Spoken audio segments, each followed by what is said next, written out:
You've all done very well. Conferences are hard. I mean, I find conferences hard,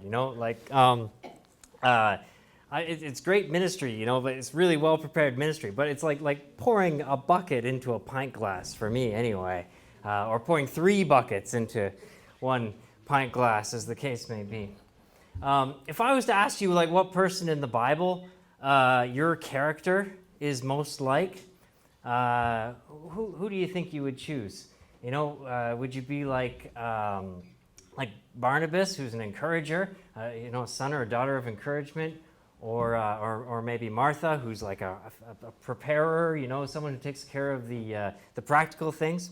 For me, it's probably that chap who fell out the window because Paul was speaking for too long. All right. We're going to do some reading about the story of Jesus feeding the 5,000. It's a really cool story. It's in all 4 Gospels. But to get the kind of narrative I'm looking at, we're going to take the first half from the book of Mark and the last half from the book of John. And I'm going to put all the scriptures up here as well. Here we go. He said to them, and this is Jesus, and he's talking to his disciples at this point. He said to them, "Come away to a deserted place, all by yourselves, and rest a while. For many were coming and going. They had no leisure, even to eat. And they went away in a boat to the deserted place by themselves. Now, many saw them going and recognized them, and they hurried there on foot from all the towns and arrived ahead of them. And as he went ashore, he saw the great crowd, and he had compassion for them, because they were like sheep without a shepherd. And he began to teach them many things." There's a bit of a space between now and the next verse. "When it grew late, his disciples came to him and said, 'Well, this is a deserted place here, and the hour is now very late, so send them away so that they may go into the surrounding country and villages and buy something for themselves to eat.' But he answered them, 'You give them something to eat.' They said to them, 'Well, are we to go and buy 200 denarii worth of bread and give it to them to eat?' And he said, 'How many loaves have you got? Go and see. What have you got? What have you got?' I'm going to jump over to the book of John, chapter 6 here. John chapter 6 and verse 8. One of his disciples, Andrew, that's Simon Peter's brother, said to him, 'Well, there's a boy here who has 5 barley loaves and 2 fish. But what are they among so many people?' Jesus said, 'Make the people sit down.' Now, there was a great deal of grass in the place. Sounds nice, right by the water. So they sat down, about 5,000 in all. Then Jesus took the loaves, and when he given thanks, he distributed them to those who were seated, and so also the fish, as much as they wanted. And when they were satisfied, he told his disciples, 'Gather up the fragments left over, so that nothing may be lost.' So they gathered them up, and from the fragments of the 5 barley loaves left by those who had eaten, they filled 12 baskets. And when the people saw the sign that he'd done, they began to say, 'Well, this is indeed the prophet who has come into the world.'" Jesus feeds the 5,000. These people were like you. They were sitting and listening to teaching all day long. And there they were, listening to the teaching from Jesus' mouth. Imagine you heard a rumor that Jesus was coming, and you'd heard about Jesus, and you heard he was coming to a nearby port, and I don't know how they got the word out, but somehow they got the word out. Jesus is coming. He's that boat, the place where they land the boats? He's coming there. And then 10 people would get there, and maybe then 20 people. 20 becomes 40. 40 becomes 80, 100, 300, 600, 1,000, 2,000. And by the time Jesus is done teaching, it says there were 5,000 people there. Well, tell you what, in Matthew's account, he doesn't say 5,000 people. Matthew's account says 5,000 men and women and children beside. You've heard of the Roman numeral system, the one with the V's and the I's and the X's, and the Arabic numbering system, which is the one that we use. This is the patriarchal numbering system. You know, you don't count women, you just count men. We've got a little farther than that now, but you know, still some work to do there. But gathering a crowd of that size so quickly is impressive. And I don't know, I picture kids or teens running from, guys like Jonathan running from town to town and letting people know, he's coming, he's going to land here. And he came, and Jesus saw them. Now, if you roll back a little bit, Jesus is pretty drained at this point. He had just heard that his cousin, his kindred spirit, John the Baptist, had just been executed. And it was a blow to him, and he said he's going to withdraw for a while. And then we read that verse in Mark where his disciples were going around. He said, oh, come and take a rest for a bit. And then off they go in a boat. And then he sees all these people. You know, this is Jesus going for his me time here. But he sees these people and he has great compassion on them. And he says they're like sheep without a shepherd. And then he speaks to them from a place of compassion. And he teaches them from a place of compassion. And what do the people do? The people stay, and the people listen all day long. Jesus' words from a place of compassion are what they wanted to hear, what they needed to hear.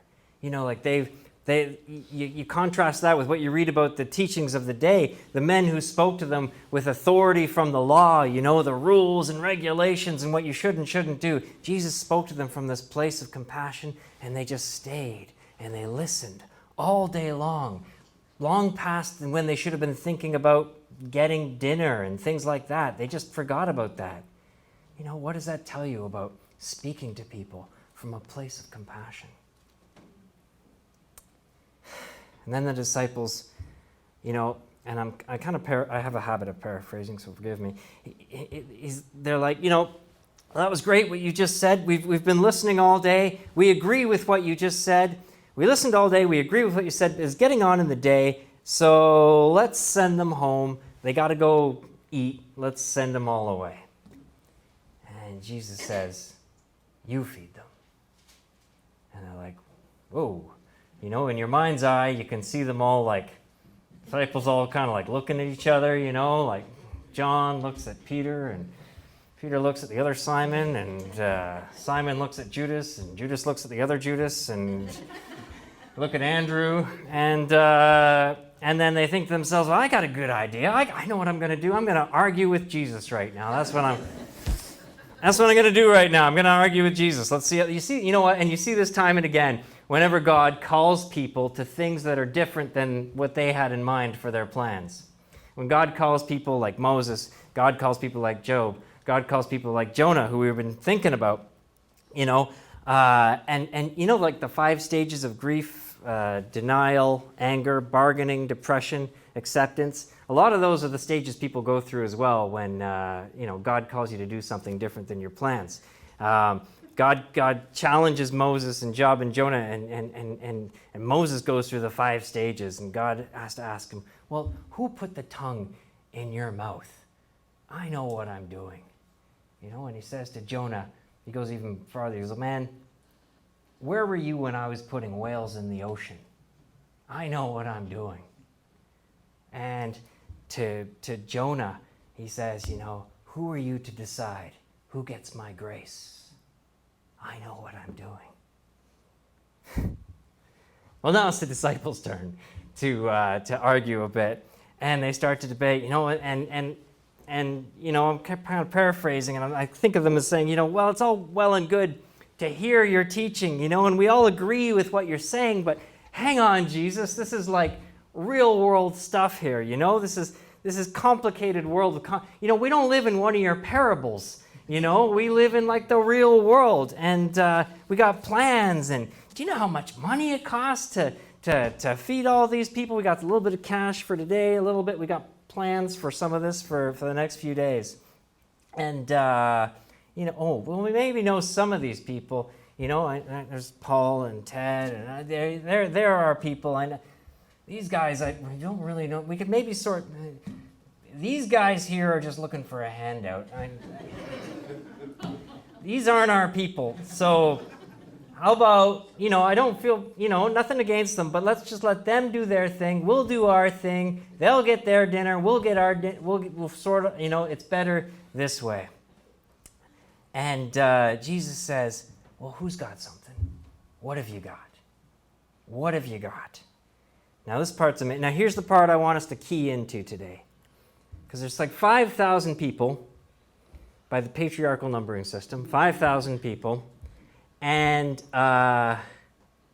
only one of them seems to have any food. Really? Really?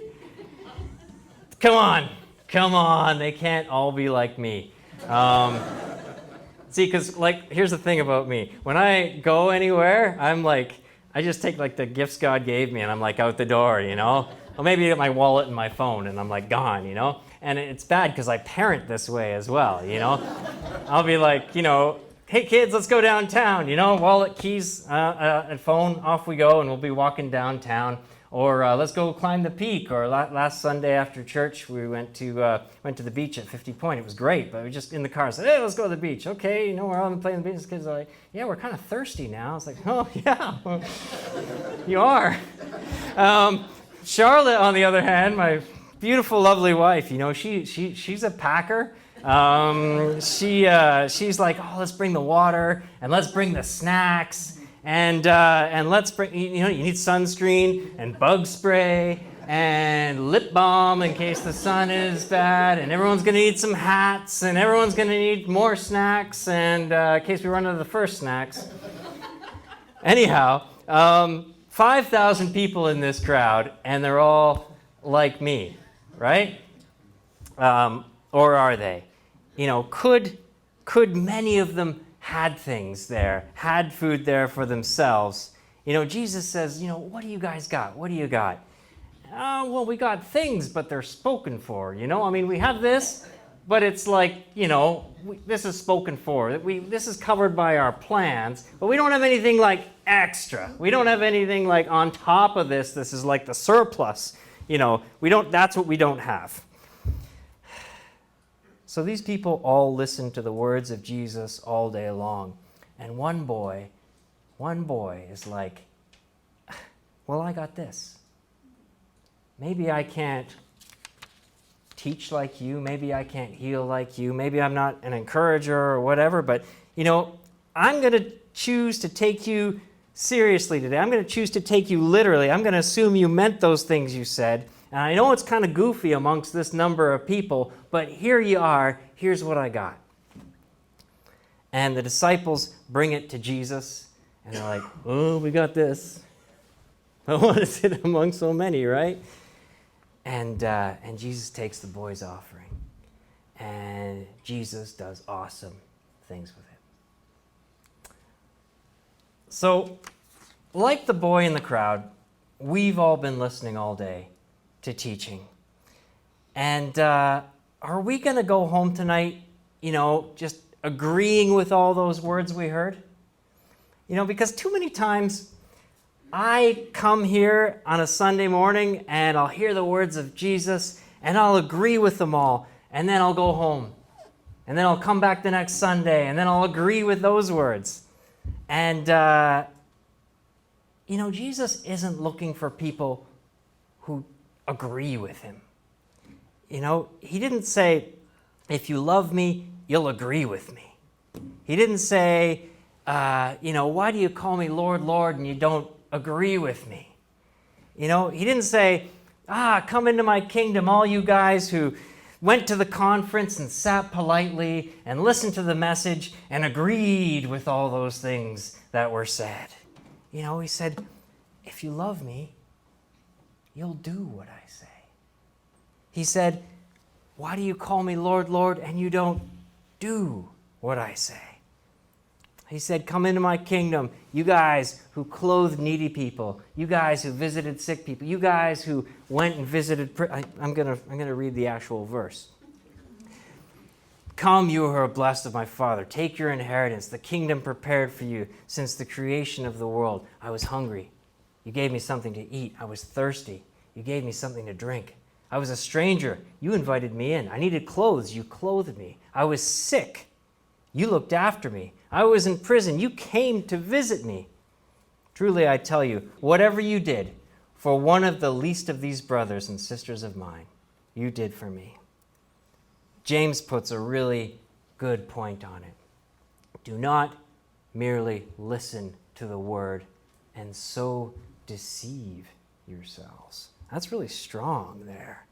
Deceive yourself. Can I deceive myself into thinking that this is what being a Christian is supposed to be? Coming to church and listening and agreeing and living a life of good manners, not swearing and Victorian etiquette all week long and then coming back next week and doing more listening. Deceiving myself. I'm deceiving if that's Christianity to me. All right. 5,000 men were listening, and I'm sure most agreed with Jesus. But no man stood up to action when Jesus was saying, what do you got? One boy did. What do you got? One boy stood up. And he's the one who said, what if Jesus meant what he said after sitting here listening all day to this teaching? I'm going to turn this teaching into action. Here, I had other plans for this, but I lay my plans before you. I lay my dinner before you. That's a big one. And plans are hard to sacrifice because we're kind of stubborn about plans. We're funny about plans. Once we make them, we get awfully attached to them. But he says, here, take my plans. Take my dinner. 5 loaves and 2 fishes. That seems like quite a lot. That seems like more than just one meal. It's more than I could have in a meal. This guy, maybe he was traveling a bit. Maybe he was going from one place to the other. And this was his food for the next couple days. And maybe he's saying, once I give you this, I'm not sure what's going to happen. I'm kind of in your hands now, Jesus.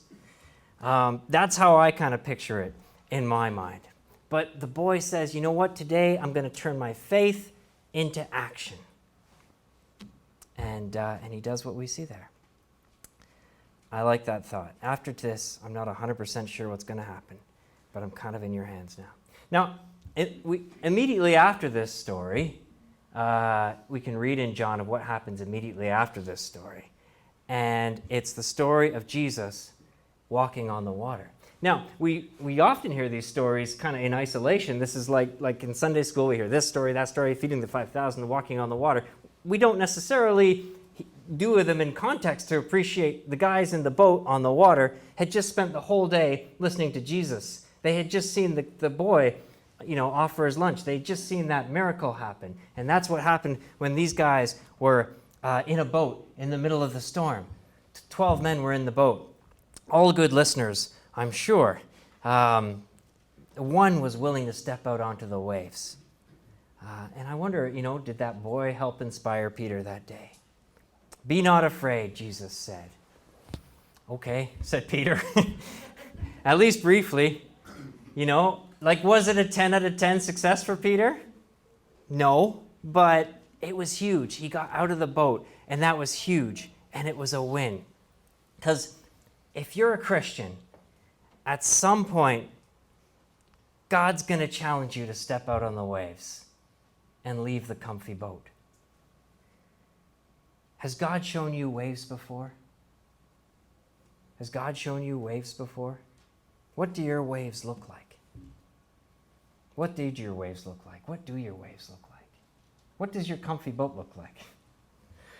Are you staying in the boat, or do we sometimes stay in the boat because a 10 out of 10 experience isn't guaranteed out there on the waves? I give Peter a 6 out of 10 or a 7 at a push. But it was great that he got out of the boat, and he's ahead of the 11 others who didn't get out of the boat, and he wouldn't regret it for a second. It wasn't a failure for Peter. 6 out of 10, 7 out of 10, it wasn't a failure for Peter. It helped make Peter Peter. So don't stay in the boat because a 10 out of 10 experience isn't guaranteed out there. All right. And also, Jesus didn't lead by always staying in the boat. You know, Jesus wasn't choosing to love the safe people. You know, these guys over here, my safe people over here, who looked like him and acted like him and talked like him and dressed like him. Jesus sought out the people who were on the fringes. Jesus sought out the people on the fringes, and he tells us to do the same. Get out of the boat. Get out of the boat and go to the people on the fringes. And until the people who do look like you are kind of raising their eyebrows at you, and it's good because that's what they did to Jesus all the time. They did that all the time to Jesus. Okay. Yeah, my message isn't a long one or a new one. You know, I'm not teaching anything new. I'm underlining the challenge of Jesus to not just agree with what we've heard, not just to get a deeper head knowledge of the things of God or the things of Christ. Can we say, Jesus, I assumed you meant those things you said. I want to be numbered with those guys who get out of the boat. He will challenge us to give up what's in our hands and give up what's in our plans, the safe option and the comfort of the boat. I keep coming back to Jesus asking, hey, what have you got? What have you got? What have I got? What have you got? God bless us with the courage to answer that.